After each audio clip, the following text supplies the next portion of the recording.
Jackson Druba Poila nuglema Tinio shini muni bagai Afruni ni mogo Animo kolona shiklaima Khao shuruk shuruk laima ojorao Nashik jagani ni omakang no pokang lajima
पता नहीं क्यों तेरे पीछे आया पर जानता हुआ आँखों ने तेरे फसाया दिल में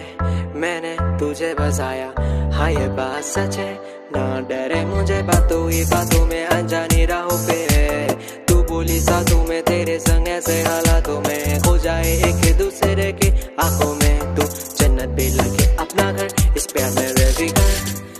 Can I get you tied on my arm baby I'm never gonna leave you